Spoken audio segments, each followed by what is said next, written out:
श्री स्वामी समर्थ. अक्कलकोटमध्ये स्वामी समर्थांच्या चरणी रोज शेकडो लोक जमा होत असत.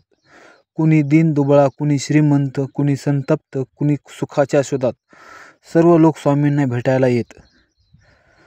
एकदा अक्कलकोटच्या सीमेवर राहणारा एक गरीब शेतकरी स्वामींच्या चरणी आला.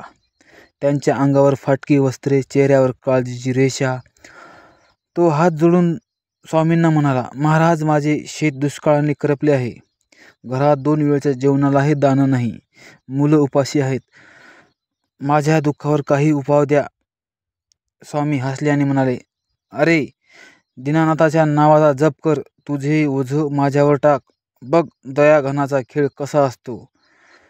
स्वामींचा चमत्कार.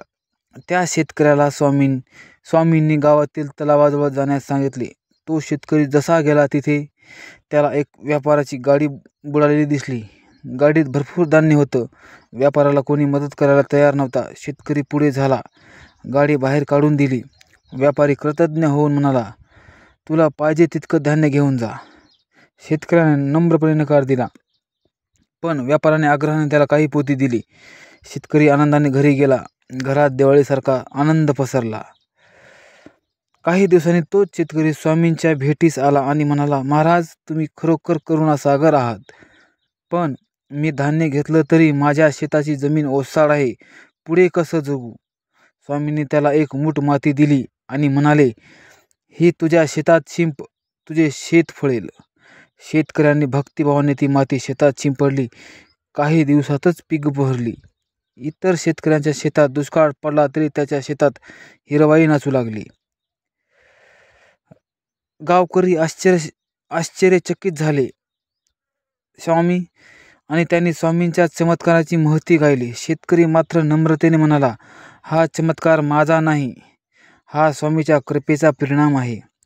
त्यांच्यावर विश्वास ठेवला की जीवनात कधीही अडचण राहत नाही.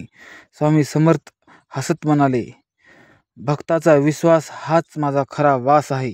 जो माझा नाम घेतो त्याला मी कधीही सोडत नाही, संकटातून काढतो. या कथेतून आपल्याला अशी शिकवण मिळते, श्रद्धा आणि विश्वास ठेवल्यास दैवी कृपा नक्की मिळते. दीनहीनावर दया करणे हीच खरी सेवा. स्वामी समर्थ सर्वांच्या पाठीशी असतात, फक्त आपण त्यांच्यावर विश्वास ठेवला पाहिजे. श्री स्वामी समर्थ.